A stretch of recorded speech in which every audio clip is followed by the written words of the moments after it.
Hey kid, you looking for answers? Wrong stop. But if you're into messy stories about addiction, mental health, and the side of life that no one else wants to discuss, come, stay a while. This is Malfunction Junction. I'm Andrew. That's Jay. We're just two guys trying to figure some shit out before the next bus rolls in. Sit tight. Might get weird. Hello, everybody. Welcome back to Malfunction Junction. Thank you for joining us. This is Andrew. This is Jay. How's everybody doing today? We are in our new studio for the first time. Woohoo! Yes. If it sounds a little echoey, we're getting that treated, and we'll figure that out. Also, there may be some sirens in the background. And whistling. And whistling, apparently. So we'll see how this goes. We're going to figure out how to make all of it work. But it's a nice little space. I just got a new apartment. And, oh yeah, exactly. Yep, thank you, yep. Nice new space. We've updated our format from the sitting on couches, which I guess we never really showed much of. We did a little. Well, we did that. We did those pictures. Yeah.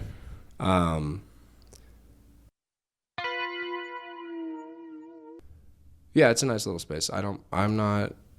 We'll see how this goes overall in terms of the apartment. It has to be better than my last space. It literally fucking almost has to be better than my last place. Which I didn't mind the studio that we had set up there. It was fine. It worked. Yeah, but it was functional. Yeah, as far as like space goes, though, this is a lot better. Mm-hmm. Agreed. Yeah.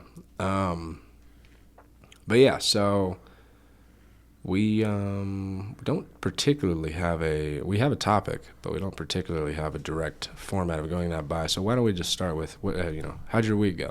We should also start with shout out our new listener. Yes. In Pakistan. Great! Wow! Great! Yes. I'm going to be a pilot. Yeah. Jesus. So shout out to you. We appreciate you listening. Yeah, absolutely. Thank you everyone who listened to last episode, a hot topic. Yes, hot topic for sure. Was immediately followed by a new event in Colorado, not too far from us, just this past week, along with obviously the old boy getting roughed up down in Utah. Yeah. Tough go. Yeah. It's been a very interesting time in the political landscape, especially in regards to mental health and firearms and things of that nature. We can't recommend enough to go outside, touch grass, trying to get too wrapped into groups that you've never met. Be balanced. Be balanced. It's not... Be educated and be balanced. Yeah, it's... there's not really much that we can say on this topic that hasn't really already been said by people that have a much larger following than us. But at the same time, the basic of it is, man, it feels like very strange times to be alive. Number one, obviously, it's been that way for years. But at the same time, it's sad to see when one side feels like violence is the only option.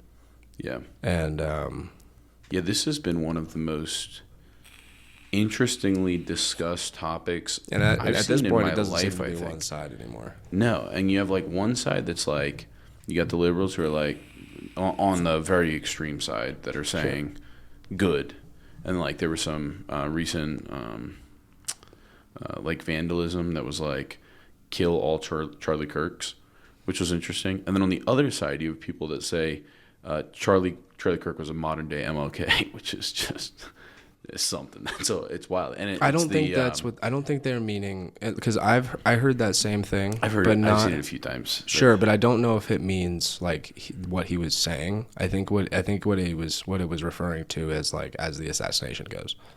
I don't know. The difference is one guy was so prominent in a field of overturning oppression that the government literally had to stop him from being able to redistribute the power loss in society. And the other guy is a very popular political commentator Like, it's just two totally different fields. I agree, but there's a lot about MLK. Of course there's a lot. There's a lot about MLK that is... I know, but there's a lot of, like, scandals. And that doesn't take away anything to say what he was saying, that it wasn't good, because what he was saying was great. But and I've, it's, changing of everybody's lives for the last 50, whatever it is. It's also hard to know whether or not all of it was true. Because, I mean, they were very open about it. I think it was Kissinger, wasn't it? What do you mean? Was Henry Kissinger the president of the CIA at that time? Or FBI? I think it would have still been fucking... Whoever it was, was very open about his the main guy. dislike for MLK. It was fucking... What's his name? I swear to God it was Kissinger, dude. No, it was... well, hold on. Let's look that up. I lied. It was J. Edgar Hoover. That's what I was thinking. Yeah, that's what I was thinking. Regardless, it's a very interesting time. Plus, for quite some time now, I followed some very extreme pages on both sides because I like seeing what the fuck's going on. Sure. And the amount of people right now that are like, they've revealed their true colors. It's time to arm up. There's no other way. They're responding with the same shit. And it's like, brother. That's not. That's the opposite of what this guy was. It's the pot and the kettle now. Come on. That's the opposite. Also, like the opposite was. I mean, like, look. Say what you will about what Charlie Kirk was saying. You have to. I got a lot to say about it. It's fucking. Yeah. Say what you will, but it's like. The basic of it is that he was having discourse. The basic of it is that he was going on college campuses and challenging college students to have discourse with him and prove him wrong. I do feel like he did it in a disingenuous way. Whatever. But I don't think I never saw anything that led me to believe that he would ever call or support violence. He was very, very forward about his faith. Exactly. So I respect that. And it, again, just does not in any situation warrant death. No, it's an attack on free speech at its base. I hate that. It is. Dude. I hate it that. It is, dude. I don't think so. What do you think it is then? I just think that like the nature of political commentary is that when you're speaking, it's speech that has an effect. It's to me similar to, and obviously I'm not saying he would do this. I'm not trying to color his character a certain way. But if I go up to a fucking black dude on the street and I just get in his face, start calling him the N-word over and over and over again, and I make all the most racist comments, and he hits me, to be like, oh, well, he hit him because he was using his free speech. It's like, that to me is silly. I mean, was he like calling people? No. My point is that there are instances, I think everybody understands that to provocate a certain way and it leading to a response that goes past words is understandable. And when you are in like a political field, and let's be honest, liberals do tend to have a little bit more increased mental disorder rate. That is just the reality of it. Mm-hmm. And so when you're making comments about things that in their mind are negatively impacting or harmful to them, like his very, very hard stances on abortion access or all these other things. Those are his religious right. Those are religious opinions. But to do that in a platform he also has of that size and not expect that there are going to be fringe people on the other side who feel as though your words are supporting an act of oppression towards them, like that, it's, again, you got to play the game. I mean, you got to understand. Can't kill him.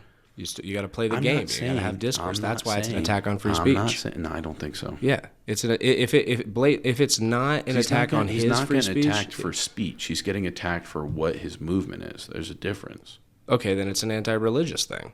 It's either one of those two things. We'll agree to disagree. Yeah, I don't think it's either of those things. What do you think it is?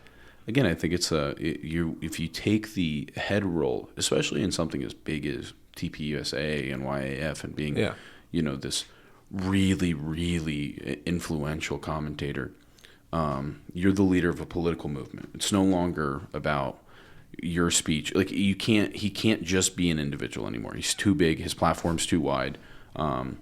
His words do have an impact on people. And is he supposed to say what he opposite of what he believes? He's supposed to change after what he's got. Of course not. But like I said, platform. This is kind of non sequitur, though. I'm not suggesting that he shouldn't say those things. What I'm saying is to speak in a certain way does have an impact on people, and understanding that like being in that place and being someone who kind of historically was a little demeaning in conversation at times and had a tendency to undermine people. Doing that on a scale of that size is going to lead to people feeling, again, like legitimately marginalized. It doesn't in any way justify violence. That is not my take. No, but I didn't think that. That impact is very different than just speech or religion. I mean, the attack that. Okay, so it's ideological. You're past it just being speech and religion. It's ideological. It's ideological, but that's his religion's ideology. Of course, and that's. I mean, some of it is, not all of it. I mean, and I believe a lot of what you could definitely put. Anti-Christian, you could absolutely put on. Oh yeah, I mean, I'm not gonna argue with that one, but you could absolutely put the idea of the liberal ideology of that as a religion. The way it's been responding as, and again, and so in that case, it is a religious attack. We have seen some stuff on the other side too, of like, it happened with like Pelosi's husband. It happened with that's a whole other thing. That couple in I want to say it was Baltimore. They got attacked with the. There's too much like fuzz surrounding the Pelosi attack that I don't want to say anything. What I believe. Again, I just think that like when politics operate so differently from every other realm of communication. We spoke about this before the podcast, but handling it in a certain way without care, or just once you get to a certain size, you have to expect that you are going to radicalize some people. Mm-hmm. I'm not saying that it justifies the other behavior, but again, I don't see it the same as like me just using my speech as somebody who wants to stifle me just for personal gain, usually in corruption. Which, again, I don't think this is. I think it's more feeling like you're the little guy getting bullied, and so as a result, you're trying to react. And I don't think it was anti-religion, because so much of his movement wasn't based around Christianity. That was just his personal value set. That's a whole other thing. Yeah, that's... we should talk about who his donors were. Hey, let's get some tiny hats. All right. Let's keep moving. Anyway. And which, by the way, he had apparently flipped on that about 2 weeks ago. So they say. What? Yeah. Anyway, so some very interesting stuff. Also, apparently there was a private jet that. This is what I've just been being told like an hour ago. A private jet that had flown once this year, that day, from there. Well, some other interesting stuff is that we also just recently passed a bill that prevents the Pentagon from boycotting Israel in any way. It is now a crime. It's like an imprisonable offense, I believe. Yes, and on top of that, we also just approved another $700 million for their military defense. Defense.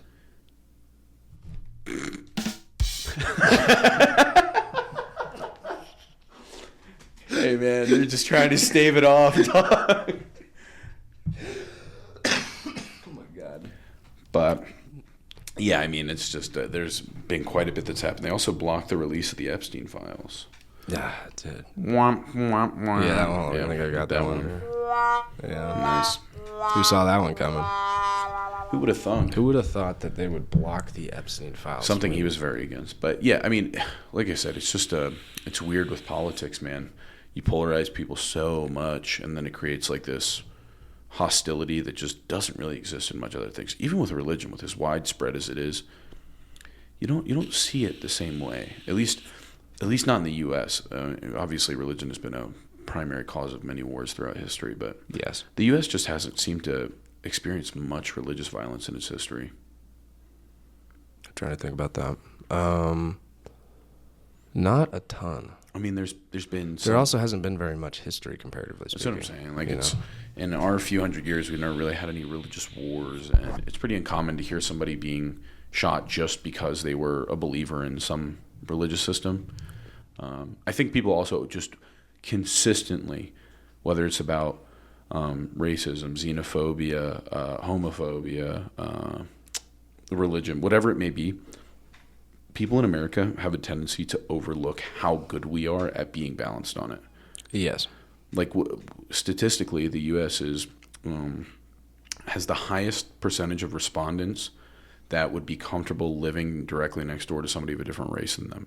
But the U.S. has, at the same time, this culture of being like, oh, we're so racist here, because we've now gotten so good at realizing it and so outspoken that now our focus is things like microaggressions, right? Oh my God, yeah. That we're not focused on the overall brutality of it anymore. It's the small nuance that still exists. Yeah. And I don't think people realize how privileged we are to be in a country that's at that level.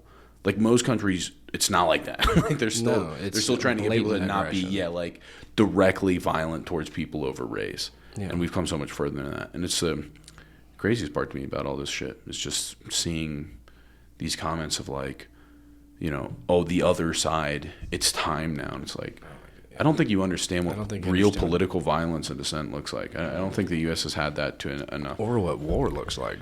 I mean, the Civil War is pretty close to it. I'm not trying to say that I know. Well, yeah, sure, but like no one alive knows what that looks like. We're so far tast it now. I'm not trying to say that I do know what war looks like. I only know what violence looks like because I've had it happen to me. But it's like, at the same time, I do know from what other people have said that I don't want to be in war. Yeah. Like... Yeah, it's really crazy right now seeing the war in... Anybody that's actually calling for war right now is going to be one of the first people killed. That's what I'm saying. If you're going to go out to fucking Costco and shoot some chick with blue hair? Or in the reverse, some chick with blue hair going to come out and shoot some white guy? Yeah, like what is this? What does this do? I don't see the organizational aspect of this, but it's crazy now that with war that... like the Ukraine body footage or like the videos of children in Gaza.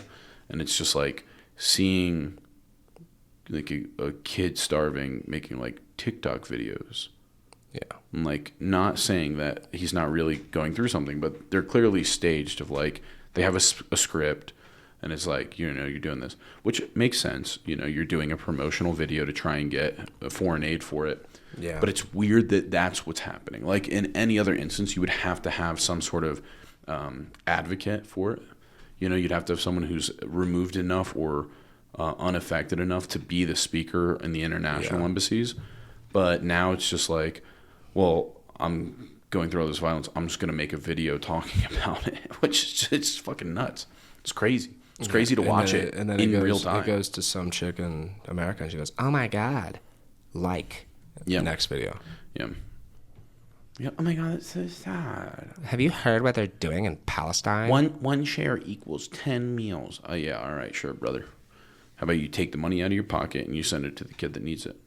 Oh no, you want to share it? Got it. Okay, no worries. Yeah, do your thing. Yeah. Teach their own. I just gave that kid 10 meals. I'm a good person. 10 meals of what? Fucking worms? No, they just show him pictures of fucking like a nice rice pilaf and then have him eat sand at the same time. Go, use your imagination.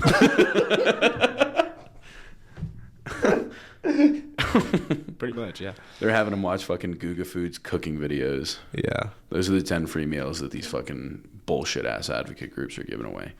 Oh, the share and the likes. The part it's always pissed me off about that is just like this post, I give a meal away for every person. And it's like, if you have the money to be able to just give out an unlimited number of food based on the likes, then just do it.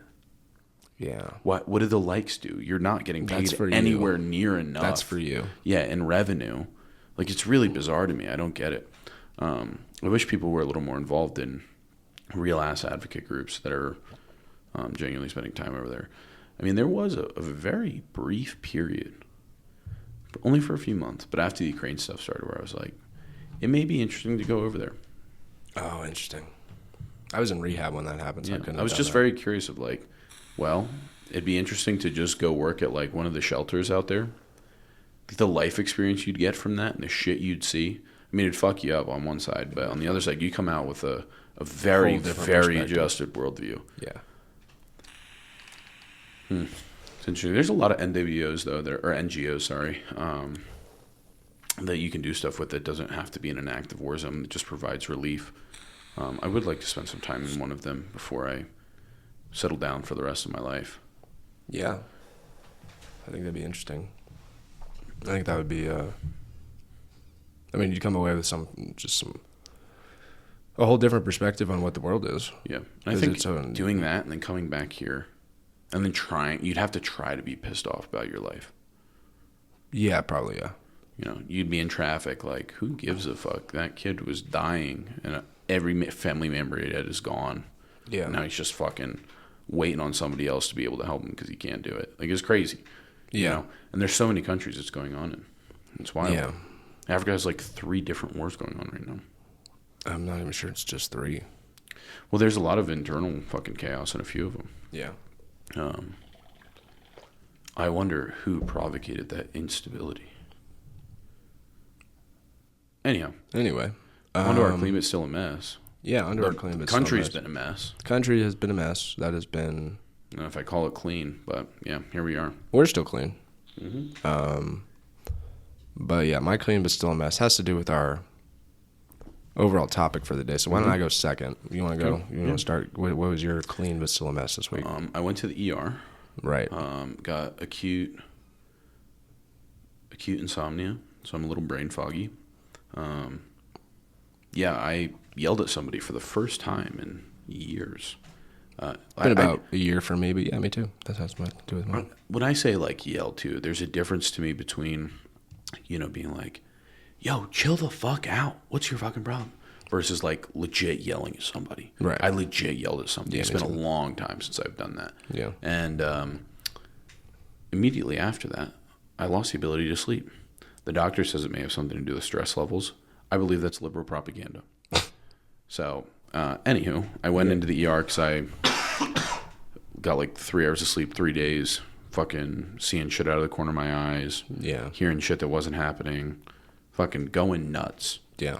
And then I went in and they're like, well, your numbers look good. I was like, right, but I'm fucked up. They're like, yeah, take some sleeping meds. I was like, this is an ER, so I get it, but to walk away with just the idea that nothing in my routine changed, and then all of a sudden my body's just like, you can't sleep anymore.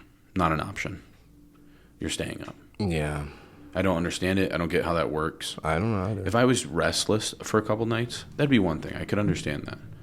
But just not being able to fall asleep is a totally different ballgame. So we got that taken care of. At least I know I'm not dying. My anxiety's gone away from it or at least reduced a significant amount. I don't feel like I'm going to pass out at every given second now. Well, that's good. Yeah. So here we are. Yeah. I don't know if you remember any of the last couple episodes. You may want to go back and listen. I don't not necessarily remember anything either, but you might want to go back and listen to like the last 2 and see if you were like falling asleep. You didn't seem to be, but like... Did I say some shit? No, I don't think so. Oh, okay. But like I was just thinking like, I wonder if you'd probably be able to tell if like there's a difference. I wouldn't be surprised. Yeah. Yeah. The yelling at shit at someone, I happen to know a little bit about that. Yeah, let's go into yours.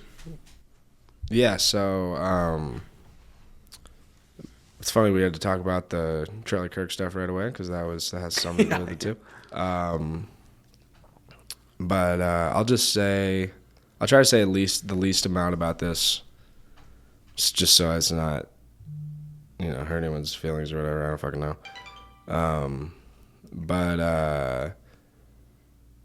Yeah, I've been, and the reason this is going to deal with our topic of the day here is because it's we're about relationships here. Mm-hmm. We're going to talk about relationships, and in particular my relationship, kind of, and how it flows through that. And things are, we're, to put it where it's at, we're building back up, and it's going to take some time. And it was based off of worldview differences and, hard-headedness on either side. Mm-hmm. And just not being able to give the other one grace at the time that it was needed. And so overall, yeah, I definitely am not happy with anything with the way things have been over the past week. No. Things have been pretty, I've been moving in the process of it, so I've been stressed as fuck.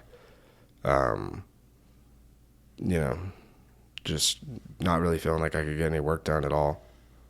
Getting any more cyclist fights? No, not yet. I saw a cyclist fight. Really? Yeah. Maybe someone's taking a page out of my book.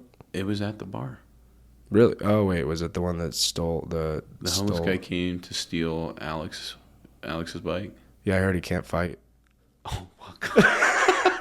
My bad. Look, here's what happened, right?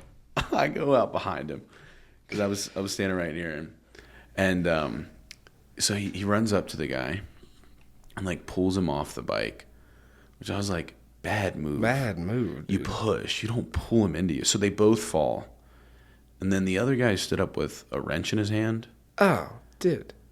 And, over. And then Alex stood up and squared up with him. And I said, oh, no, this might be bad. I said, oh, fuck. Oh, fuck. Your upper back's a little too rounded, brother. Like, I don't know that you got this one. So I started walking up, and the guy fucked off. And, shout out to the boy. I mean, he wasn't a bitch about it in any way. But, I saw the hands go up like fucking right up in front of his face. And I was like, dog, this can't end well. We got to be a little more square. Somebody was like, oh, I heard he squared up. And I was like, more like an oval. It was a little obtuse. It wasn't. He wasn't. Feet weren't in line. Fucking hands were low. Shoulders were raised, but the hands were down. It was a bizarre position. I said, "Oh shit, this can't be good." So then I walked up, and by that time he had already gotten the guy to kind of fuck off. Yeah. I was like, thank God, because if that dude throws a haymaker, you got nothing to block it with. No, dude, no. Your body ain't in the right position for this dog. No, dude. But it was a good time. We had fun. That's the important part. That's all that matters, really. Yeah. But yeah, no. Long story short, with this, what I'm trying to beat around the bush of is working through things in the relationship, and it's a lot of to do with. I think, and that's why we chose this topic for the day, is,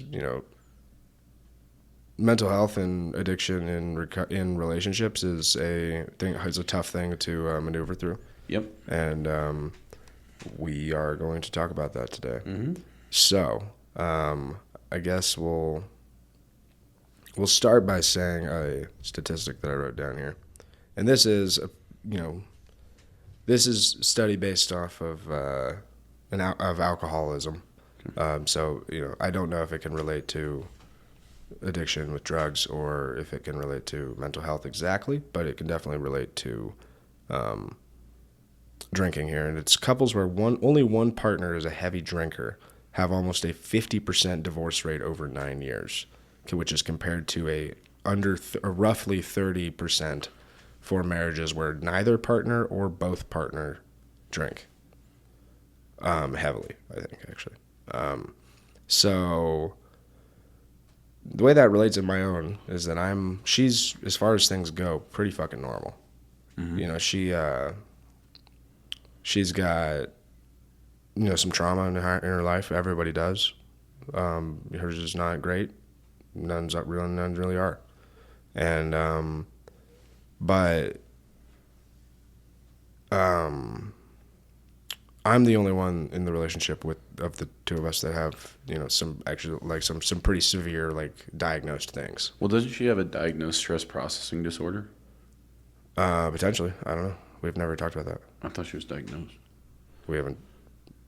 I don't believe so. No. She doesn't have XX. Oh. I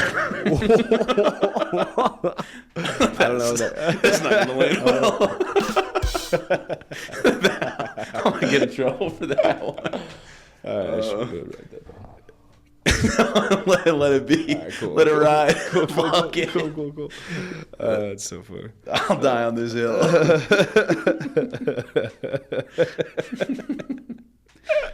To all my ladies out there, I apologize. That's hilarious, dude. So, and we wonder why I get called misogynist. Yes. I've been battling these allegations for 15 years. I'm like, listen, I got you back, but let me fuck with you every once in a while. Jesus Christ. Can't take a joke, huh? The funniest part, it just proves it so much more, is that I talk so much shit about dudes. And I talk so much shit about my bros for being fucking fratty or fucking dumb or don't know how to process emotions. Yeah. Whatever it is. And I'd never say had to be one thing about you a fucking woman. misandrist because I'm a man. But if I make one joke about, hey, you being stressed out, you don't know how to handle it, then all of a sudden I'm like a woman hater. I'm like, no, we're just having fun here. We're just joshing. I believe only one of us was recently called that. So there were some allegations about your boy, me. Because I fucking had made a dumb joke about it, and people were not happy. About so me being called a misogynist? No. Okay. I made a dumb joke to one of the guys at the bar, and somebody mentioned it. They're like, I heard you said some fucked up shit. I did not. It was a stupid joke, but I have to be more... We know all about stupid jokes and getting caught up in the repercussions of those here. I do have to be more wary of the way in which I... make those. My mom always said growing up, she's like, know your audience. Just know your audience. Yeah. She's like, I'll laugh at some of this, but a lot of women won't. And it's not funny to them to hear a guy making jokes about them. That's good advice. And I was like, fair play. And sometimes I'll still do it in public, and then people will be like, hey, that was fucked up. And I'm like, yeah, I guess I didn't consider that you heard me, because the joke was tongue-in-cheek, just fucking around for the hell of it. Yeah. And I didn't think that would bother you. So I was, nice about it afterwards, but... Yeah. It's not the first time by any means. Yeah. See, I genuinely, for my accusation of that, I genuinely believe I didn't do anything to deserve that. I can't say I fully understand it. Yeah. Moving forward. Anyway, so... It's tough with, especially when only one side of them. And I think, God forbid, I have been in relationships where it was both of us had bipolar disorder, or and also both of us were addicts. Yeah, that's right. And I don't know if I've ever talked about this on that one, but that was the only girl I ever was gonna straight up Bonnie and Clyde with. Heard. We were gonna rob a bank and get into a gunfight with the cops. Crazy. Out of insane. Yeah, you watching Heat too much. No, we were just fucking and smoking crack. Yeah, that'll do it too, I guess. Yeah. Wild work. Yeah, I mean, I definitely have noticed we talked about this again before the pod, but, in past relationships where I had periods of really heavy drinking or just being high constantly. Sure. If I had periods of dropping out of that while the other person stayed in it. Right, yeah. I was like, oh, I don't like this. This isn't fun. No. And now I do get some of my first ex, she was 2 years younger than me. So when I went off to college, she stayed home and I was doing all this dumb shit. Right. And she was always stressed. And I was like, God damn, woman, let me live my life. And then I look back and I'm like, oh, fuck that poor girl. Yeah. That must have been rough because I was drinking constantly. Yeah. And she's like, getting ready for school the next day and then calling me and I'm like, what's up, babe? How the fuck are you doing? Yeah. And she's like, what the fuck? It's Wednesday. Why are you getting where are you? I'm like, I'm in my room. She's like, why are you getting drunk? I don't know. We're having a good time though. Just doing that shit. Yeah. And she would fucking lose it. And I'd be like, God damn, what's your problem? And then I got older and I was like, oh, that is a big problem. I would fucking hate that. When I stopped smoking and drinking with my ex, Shane Gillis bits I'm thinking of. When I stopped smoking and drinking with my ex, and she kept doing it, I was like, "Oh, I don't like this." Now I can see where our lives are getting fucked up from this, and I'm trying to take accountability for it, but I'm with someone who isn't ready for that conversation yet. Yeah. And I don't know if you've experienced this at all, but one of the really hard parts about it is it's almost impossible to have that conversation without it being a holier than thou moment. Oh my God, yeah. Being like, hey, look, I know you didn't want to stop. I wanted to, but I really think this would be the best for us. And it's like, oh, well, it was fine when you were doing it. It's like, right, that's kind of the point. There's a little codependency there, and we were trauma bonding, and now I'm not breaking out of that. I think it would be good for both of us. And then again, it's the same shit. It's like, well, now you're fucking judging me. And it's very hard to have that conversation without the other person feeling like you're undermining them. It's very similar. I've seen this a lot with couples' weight loss. I've had a few very close experiences in my life with friends that had that. They gained a lot of weight with their partner, and then they were like, fuck, I don't want to keep living like this. My buddy actually left his last relationship because of it. Oh, really? And they both more than doubled their body weight. Oh. They got big. And he was like, I can't do this. My health is fucked up. My levels are crazy. Yeah. And so he wanted to get in shape. And she would do all this kind of sneaky shit, legitimately sneaking extra oil into the meal prep he made. And it was this is weird. He's like, I didn't use olive oil, bro. There's olive oil on my shit. It's like, I used the fucking spray avocado oil. It's like, I'm telling you, I don't know what the fuck's going on. And I'm like, oh, she might be trying to dose you and keep you fat. And then he got gym membership. She fucking canceled it on his card. Like crazy shit, because she didn't want him to start losing weight, because then she would start looking at him different. And I do think that... Well, no, he would start looking at her different. That's both. That's you know? what it is. Yeah. And I think that food is an addiction. Oh, 100%. There's no doubt about it's that. 100%. And seeing that play out is very similar to how it was with me in drinking or smoking. Because she just would shut down, started having these like kind of outbursts on him when he was trying to take care of himself. And he's like, dude, I mean, she says she loves me. I'm doing something good for my health. And I'm like, right, but she also wants to feel loved, and she's conflating that with her, identity issues. Yeah. That's really tough to do. Fucking addiction rewires your brain to, completely fuck your priorities. Yeah. You have any other good data on that? On addiction rewiring your brain to fuck your priorities, I definitely have some addiction and relationships. I got some. I've got some reasons that it might, why addiction might cause problems in relationships. I'm interested. Let's hear it. Well, trust erosion's definitely a big one. Yeah. A lot of times in addiction, and literally with just kind of this type thing, with lying and secrecy. Mm-hmm. It's because if you're, just taking it into the drinking side of things, it's like if you're, say you're going to the bar after work or something, and you're like, I'm staying for 2, and you have 5, and then you say, I only had 3. Sorry, I went a little above, but that's. I was fucking the king of this. Just fucking, I had 2. The best. No, someone was just like a shot in there. The best is, I'm sure, the bartender was a little heavy-handed. That one's good. But, yeah, that's a good one too. You ever do the old vocal prep before you walk in, or before you get on the phone call? No, baby, I'm fine. I've only had 3. It's fine. We're good. Oh fuck yeah! Yeah, I swear, no. You put the voice on and everything. So it's like putting an English accent on. Yeah, dog. It's like, all right, I think I'm ready for this. I used to do that shit constantly. And again, it was just fucking, in my mind, I'm like, well, I shouldn't have to do that because you shouldn't be fucking on my ass about it. Maturity. But, maturity. Yeah. Really interesting. I got some for general mental health too, and then we can go into the more individual dysfunctions and disorders. But cool. This one is pretty crazy. Couples where one partner has a mental health disorder are 2 to 3 times more likely to experience divorce or separation compared to the general pop. In frame of the true divorce rate being somewhere in the high 30s. That's a tough one.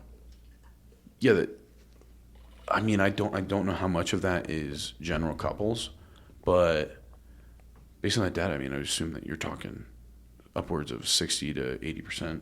It's one or both? No, so where only one partner has it. Oh. So going on to the next one, around 40 to 60% of caregivers and partners of people with chronic mental illness report significant emotional strain and relationship dissatisfaction. And partners of people with mental illnesses have higher rates of depression and anxiety themselves. And interestingly, I feel like I've been both ends of this. Mm-hmm. I feel like there are points in my life where at least my issues of memory, consistency, pre-planning, and so on and so forth, just kind of like executive function bullshit. Mm-hmm. There were periods where that was kind of managed or not really affecting the relationship because we had enough distance. Sure. And I was dealing with severe anxiety and paranoia that had risen from past trauma. Right. And it was driving me up a fucking wall, and it was dragging me constantly, trying to convince someone to love themselves. With my, with 2 of my exes, I literally had a 30-minute call every day. All right, go look in the mirror, tell yourself you love yourself. Let's talk it through. Let's hear some positive affirmations. Fucking do it. And I'd walk through it every day. Really? And it just started. That's not good. No, and then hearing the no, I'm not. I'm ugly. And I'm like, I can't keep fucking doing this. I try and fuck you every second of every day. I don't give a fuck what other people tell you. I want to fuck you like crazy. Just live on that. Live on that. Let that be your high. Like, don't fucking worry. You say you think I'm attractive and I want to fuck you. You're attractive. Boom. We're good. Yeah. We're good. Yeah. Stop fucking worrying about like the social shit. But they just had these, severe self-esteem issues. And I'm like, oh, it's all good. Don't worry. Which is a whole other thing. Yeah. And then it's like, now I'm trying to preserve your ability to exist in the world. I can't do that. I'm not doing it for me, No. But then in the same time, in relationships where I was a little more dependent, living with someone, my issues became more prevalent. Yeah. My inability to get shit done. Oh, yeah, I got that. I'll do it when I get home, and then it doesn't get done for a week. Yeah. And then having that argument every single day. And then I could just see that it was wearing down. Yeah, I'm not very good at that either. Yeah, it's rough. It's a rough one. But, I mean, since we brought that up, let's go right into it. Adults with ADHD are 2 times as likely to divorce as those without it. In one study, 60% of partners of adults with ADHD reported feeling ignored or unimportant in the relationship. God damn it, do I hate that line. You don't care about me. Oh, yeah. You don't want to be, oh my God. And I'm like, I forgot you existed for a day. I'm sorry. I didn't see you. You weren't sitting in the room with me. You didn't exist in my mind. I don't know what to tell you. It's probably not the right girl. No, it's crazy. And then here's another one. 74% of couples where one partner has it report frequent arguments about forgetfulness, time management, and chores. Yeah. I'm gonna just real quick. I'm gonna say one thing real quick. Can you repeat that? 74% of adults, of couples where one partner has ADHD report frequent arguments about forgetfulness, time management, and chores. Okay, thank you. That's all. 74%. That's all. 3/4. That's all. Crazy. That's all I need to know.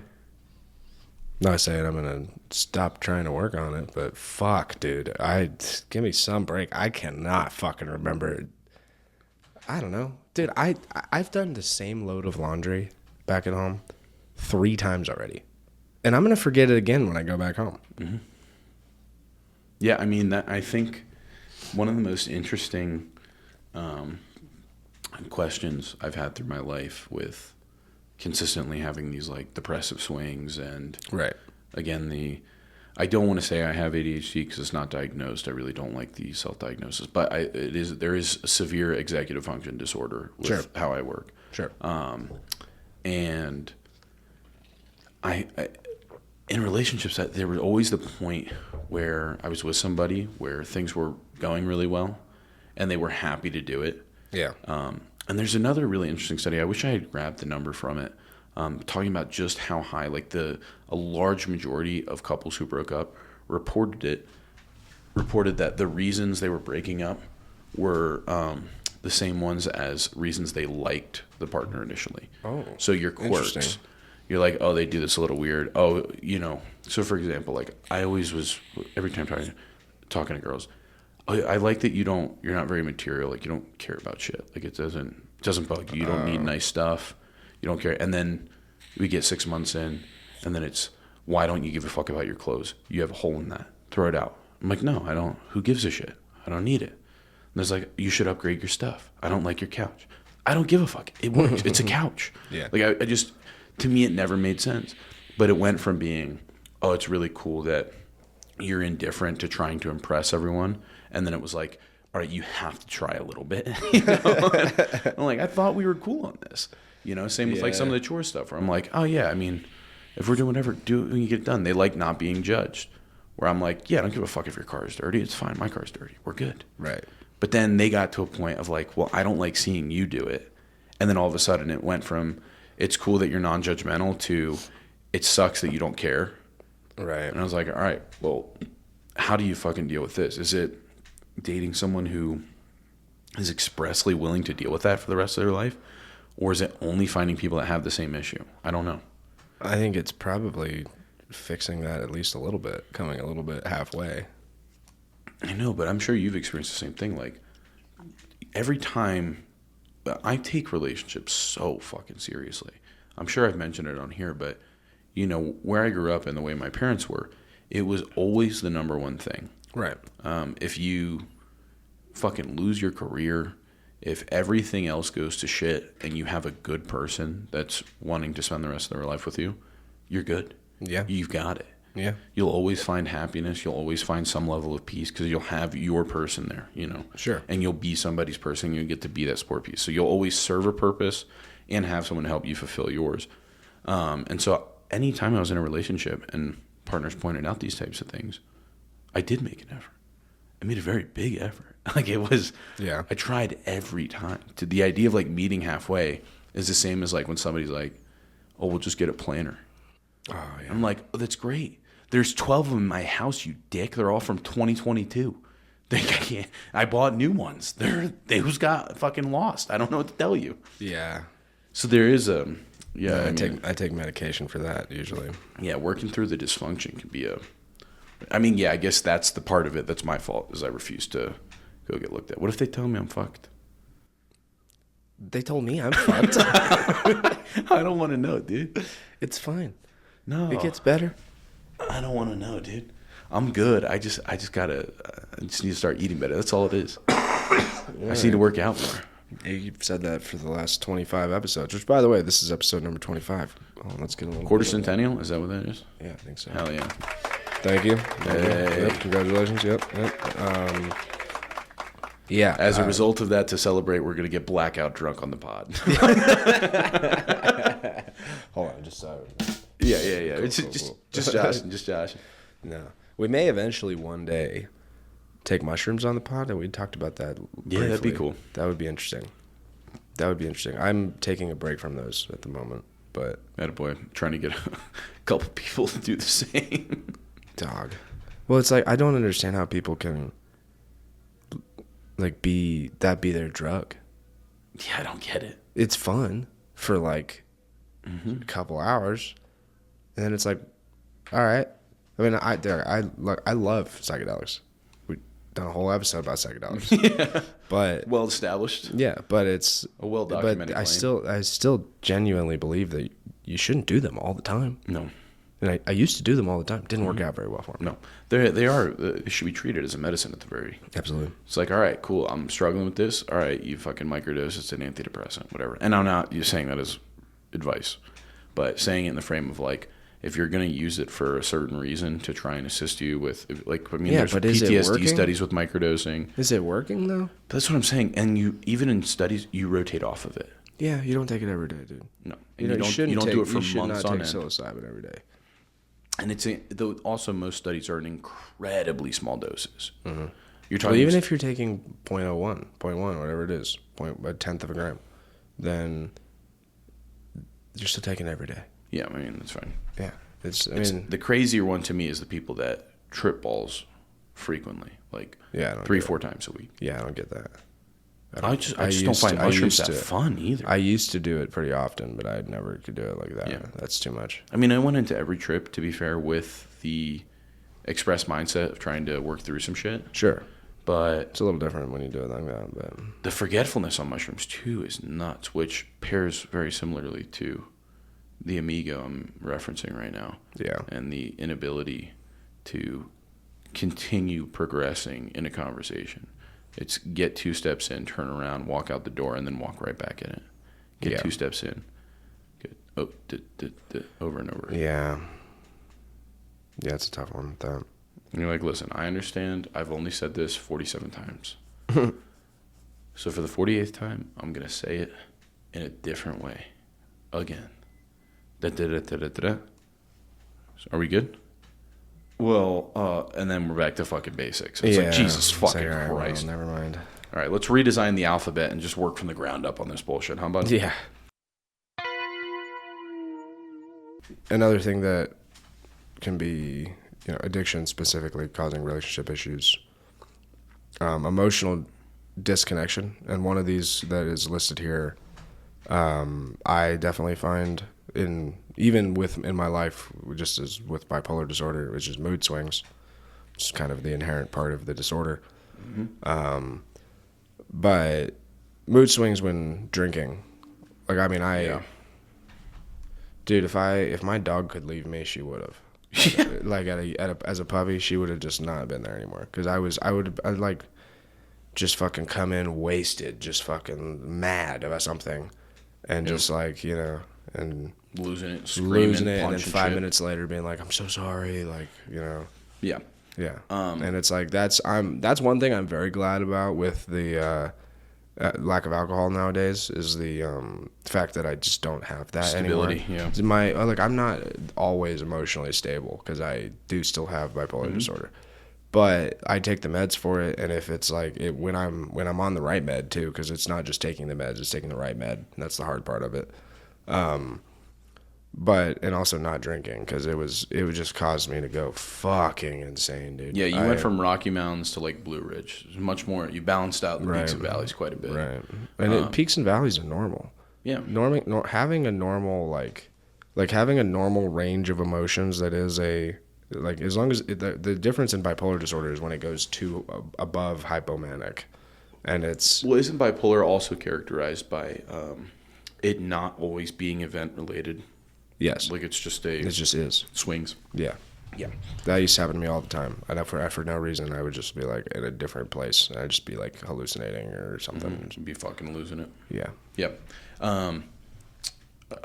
Sadly I don't think we have a ton of comparative data on it, but the blend of the two, because of how much overlap there is in people who are abusing substances and, again, any other mental condition, whether it's PTSD or ADHD or bipolar, like all of those, every single mental disorder we've addressed, I think, period, point blank, in this entire time we've been doing the podcast, all of them lead to increased addiction and behavioral issues. Oh yeah, I think I read some statistic back in the day that bipolar disorder was like 50%. Yeah, we went over literally a coin flip. Yeah, I mean like bipolar, ADHD, it's just general anxiety, major depressive disorder, borderline personality disorder, PTSD. All of these things lead to increased risk of substance abuse. Yeah, and so the overlap there is kind of wild, but one of the core underlying like principle of it that I think is interesting is that trying to be in a relationship that's functional and healthy with somebody who is not only dealing with whatever internal issues they have, but they're also coping in a way that is detrimental. Oh yeah, is a fucking double whammy. Yeah, it's no wonder that I have not had very many relationships work out. And it's like how do you walk that through? I mean, relationships have so much tension as they just double-edged sword the whole time. Yeah, as it stands already, they're hard, and so adding in the like, all right, well, I've got my own shit, and I don't know how to let other people help me because I found my crutch. Right, it's a very difficult thing to navigate. Yeah, you either have to be, if you're the person who's trying to be with a person like that, you gotta have a ton of patience, and quite frankly, little bit of liquid boundaries. Yeah, probably. You got to be willing to move the goalpost, and it depends on what you see as the long-term result from it. No, absolutely. And to be on the other side, it's like, I wish I had the answers on what I could do to fix my behavioral problems in order to be in a long-term stable relationship. Yeah. If I knew the answer, I'd give it to everybody. But I don't think anyone knows the answer. And that's why these, the numbers are as high as they are. Yeah. Because the patience has to be there. Like, I don't think you or I are ever going to get to a point in our lives where our chores are done on time every day without failure. Jesus Christ, no. It's never going to happen. Never. So you got to find somebody who's okay with that, or who is willing to. I mean, this is kind of the more like traditional mindset, but the exchange of tasks in a way that benefits both parties. Yeah. Like if I can go fucking just hustle the money, and I can find good stuff, and I can remember to do things that are provisional, can I find somebody who's willing to take care of like the daily tasks that I struggle with? That's what should be the goal. Yeah, I mean, that's. I mean, you can't, if you're both good at the same things, then you're both going to be competing, and versus complementing each other if you are good at things that are complementary.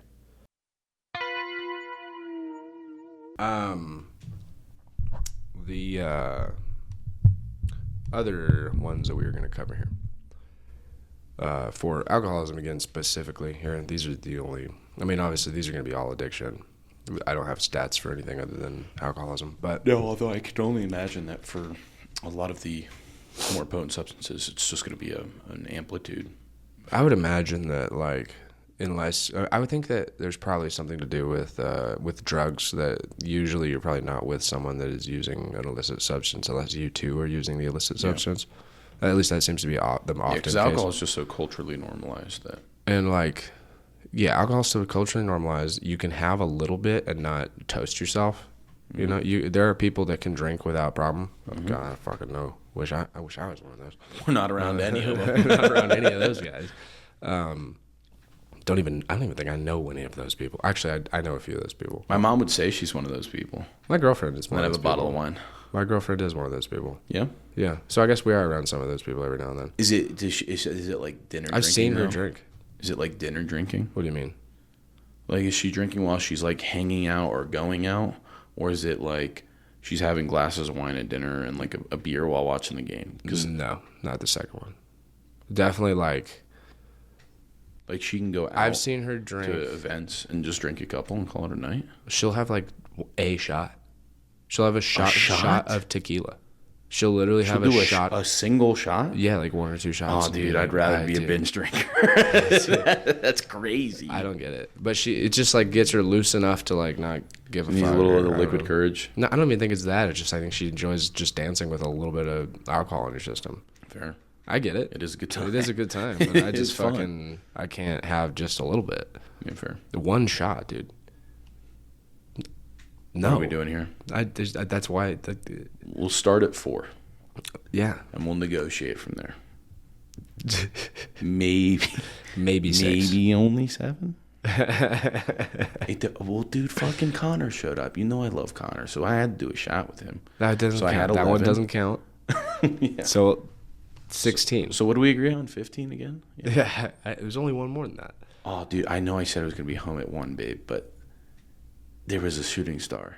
So it'll be more like 4:30. Yeah, exactly. Been talking about it for a while. So one thing that can get on in a relationship and addiction, or even and definitely in mental health too, because this one can a couple of these things. Financial strain is the main part of it, but money spent on substances definitely can drain joint finances. Job loss or absenteeism, not great. And this one I've accrued really because of both sides of the mental health and the addiction, which is debt accumulation. Thankfully, I have some debt that's not good, but I'm mostly clean because I made the decision when I was 21, 22 really, but I should not have a credit card. And you know, maybe maybe I'll be better at this in the future. But at 22, I should not have had a credit card. And Yeah, I mean, yeah. for me, I decided it was never a good idea. And then I got one, and I did exactly what I thought I was going to do with it. Yeah. And then I maxed it out. I remember that. I think we talked about it on the pod. But regardless, because of that, I can't get another credit card. Yeah, you won't be able to for a while. Yeah, it's going to be a minute. Mine's just falling off next year. Did you go delinquent on it? How many months does it take to not pay before it does that? I think it just has to go to debt collecting. Yeah, we're at that stage. That's a problem. Yeah. I just keep forgetting to pay it. Yeah, it's a problem. I don't know. It's too far gone. It's going to be a problem. Yeah, RIP. I'll get a house when I'm 40. Maybe. I suppose, yeah. We'll see. Anywho. Anyway.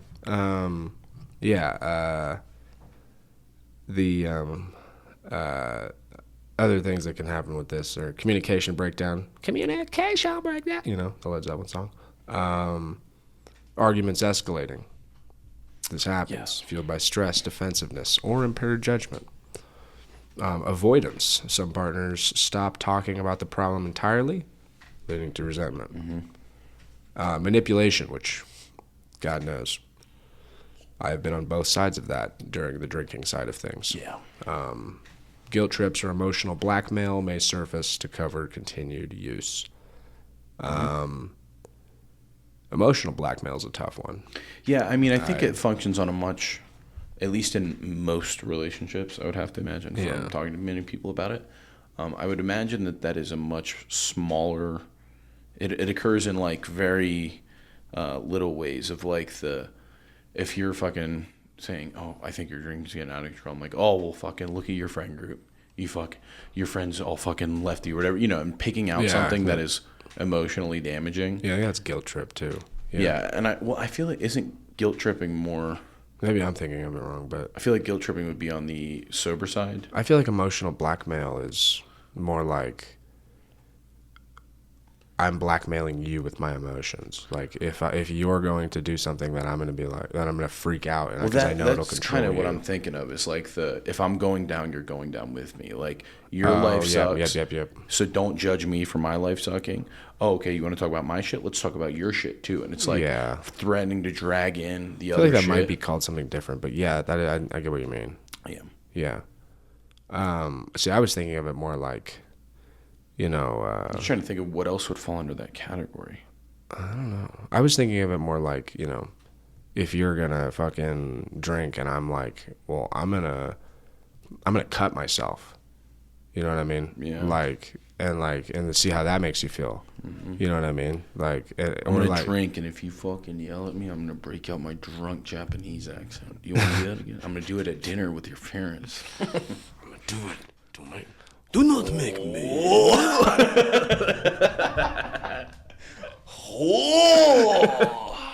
Madge gets so mad when I do that. Babe. No, I only have a free drink.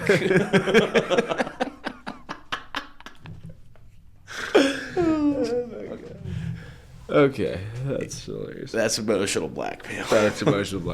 It's only having 3 drink. Anyway, physical and emotional safety issues, violence or aggression. Now, not good, ever. Not good. Never good.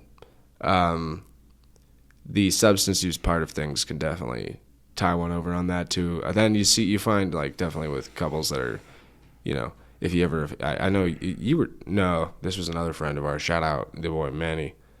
He talked about, I think he had old neighbors that were like constantly fighting before he moved to where he is now, and they were like a couple that would just like drink, fight, fuck type things, and then repeat the cycle. I did have neighbors like that. Yeah, I've had neighbors like that too. That was the last neighbors before I moved into this place. We may have talked about it. Yeah, I had neighbors like that too in Austin. I had a couple. I almost had a really bad incident with one of them because I was friends with them. They were my next door neighbors, and they were like a 40s couple. They were like in their 40s, and like they would just drink all the time and then fight and then make up and it's just be the worst. I could always tell where they were at in the cycle based on how the dude was smoking his cigarettes. Mine was like all based how on he what was time of talking day. to me. If he was angry, I knew they were like fucking wasted. And if he was like, what's up, dude? You wanna fucking? He was just starting it. Yeah. These guys, every day, I could fucking, as soon as I'd walk by at night, I'd hear them. I guess not every day. And the days that they weren't, he'd be outside. He'd have his chair set up. Yeah. He'd be out. Hey, what's up, man? Smoking a stogie. And then other days I'd come home, and he'd just be out there with his shirt off. Just real droopy. Oh, boy. Hey, what's up, man? How you doing? I'd be like, one of them days? Yeah. I go, all right, bro, no worries. Yeah. I got the fights on later if you want to come watch. He's like, yeah, it's fine. But, I could just tell immediately. There were a few times where it was him, like, in his underwear during, like, January. I'm like, it's 12 degrees outside right now. Just need to feel something. And he's just out there fucking staring at the other apartment building. I'm like, you're at the fight stage. Got it. And then I go out to walk the dog at 3 a.m, and he'd be out there smoking with his jacket. And I'm like, you fucked, didn't he? So fucking good. I like, if I ever get as angry as I got at Madge the other day, then I fucking hope she leaves me. Yeah. For God's sake, just leave. If you're listening to this, Madge, just leave me if that ever happens again. Because that hasn't happened to me in fucking... I don't know. I don't want to put a number on it because I don't know. It's been a while. It's been a while since I've gotten like viscerally angry. Since I've gotten like viscerally angry. Yeah. And it's never fun, dude. No, I've been lucky enough not to direct any of that to my like relationship partners.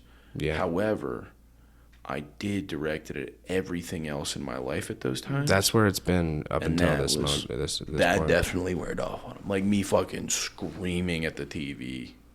And she's like, "Can you chill out?" I'm like, "I love you. Relax.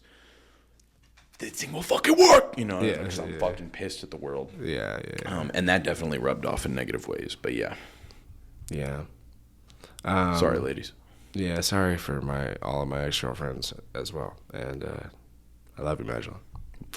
Continue Sorry as to well. work on it. Going to.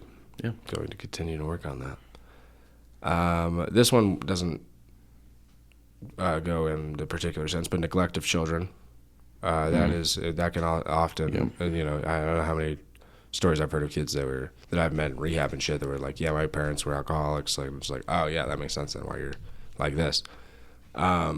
Risky behaviors, driving intoxicated, unsafe sexual choices, or criminal acts increase danger. Yep. Not even going to say anything about either of those things. Any of those things. We've talked about the first one and the latter, but not the middle one, and we're not going to. Nope. We're going to keep this train rolling. Yeah. Unbalanced roles, parentification of partner. One partner becomes caretaker or the monitor. And I think we were talking about this a little earlier, that is a definite pattern. I mean, codependency is the next one here that it says here, but that's kind of a codependency pattern, is to become the monitor, become the caretaker of someone. And basically you're not their partner, you're their kid. Yeah, that's the rough part about, like, again, trying to find some of the role exchange of, like, look, I just can't do this shit. You got me? You can do it? Oh, no. Okay, fuck. All right, my bad. I'll try. Yeah. Codependency patterns enabling behavior develops, keeping the cycle going. And then loss of equality, which builds resentment when one person bears the emotional and financial load. Yeah, when you're bearing both of the things, when when your partner is completely, for lack of a better term, toast, and you are paying for everything, and then you're also the one that is their shoulder to cry on, and you're never crying on them. And then when that does happen, you have a moment where you need to rely on them, and they're like, dude, I can't give you anything. Yep. That's tough. And I've been on both sides of that too. Sometimes I wonder if I'm still on things of that, and I try to fight back and get back on the other side of that, because I think about that often because of how many times I've been on the opposite side of that. And then the last one here we got is decline in intimacy. Sexual dysfunction. Alcohol, drugs, or compulsive behaviors can interfere physically.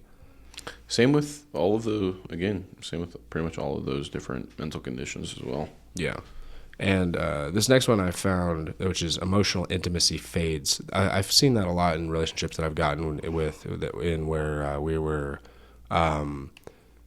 it was just based on the physical attraction, and it was just based on and obviously there has to be that, at least somewhat, but it was based only on this girl's hot, and she wants to fuck me, sick, and then we fuck, and then it's like, oh cool, like you're kind of cool too, like let's hang out more, and then keep on going, we're my girlfriend now. That eventually is going to fade at some point. It's not really rooted on the great foundation. No, that's not a great foundation. And that builds to secrecy and conflict, which then pushes partners apart. Reducing shared activities as well. If a couple's life revolves around addiction instead of connection, that could cause problems for that. But yeah, that's really all I got here. Do you have anything else to add? No, I don't think I do, actually. You got a little song of the week action? I do have a little song of the week action here. So I am going to go back to some fucking straight up first Billy Strings EP. And we're going to go Thirst Mutilator. It's a brilliant song. It's a song called Thirst Mutilator, yes. Oh, heard. And I played it for you actually once, but not one time at the other place. Yeah. But the one I've been listening to most recently on, and then it goes into, actually, you know what? I'm going to change that. I'm going to go Thirst Mutilator into Dealing Despair on that live album that I heard downloaded, because he's got this Dealing Despair is this. I'll look up the lyrics to this song. Why don't you say yours? Your song of the week this week. Mine is Torlif Thedin. It's cover of Johann Sebastian Bach. Mm-hmm. It's Cello Suite No. 1 in G major, BWV 1007. Sick. Been listening to classical music. That's cool. There's some nice fucking cello symphony shit. Cool. Amazing. Nice. I feel smarter. No, I don't. I feel like an idiot lately with not sleeping. But regardless, listening to that music feels nice. Okay. Good to know. The lyrics here for Dealing Despair by Billy Strings. Well, the folks around here don't get along anymore. Everybody's dealing despair. Fewer are the flowers to stop and smell. Exasperation lingers in the air. Well, it must be something in the water, my darling. I'm waking on the wrong side of the bed. I long for existence, in tune with the others. I turn to the hatred within. Come, go, surrender to the evil. Do your part to feed the burning flame. You know I don't want your opinion. I just want to blow out your brains. Crazy finish to that. Yeah. Wow. It's a gnarly song. It's great, though. It's a great fucking song. It's really cool lyrics. Like 140 beat a minute bluegrass. God damn. Yeah. God damn, 140? It's something like that. I'll look that up. It's over techno. Isn't techno like 132? Let me see what it is. It's 154. Jesus fucking Christ. Dude, he's fucking unreal. Yeah, it's nuts. Yeah. I think his highest one's like 190 something or 180 something. That's crazy. That's literally 3 beats a second. Yeah, I can't imagine that. I don't do music like Scratching the head. Attaboy. Yeah. It's a lot. Anyway. So we got our songs of the week here. And thanks for listening, everybody. We appreciate you greatly. Appreciate it. You guys should follow the Instagram at Malfunction Junction Podcast. Email us at malfunctionjunctionpodcast@gmail.com. And the Substack will be in the link in bio. Please follow that. We're going to get that going. I've got a couple things I've written this week that I am planning on getting out there. Jay may join that as well. Yeah. Everybody go fucking smash that like button. All right, everybody. We're going to get out of there. Take it easy. Do whatever the fuck you want. Don't listen to us. We're idiots. All right. Bye.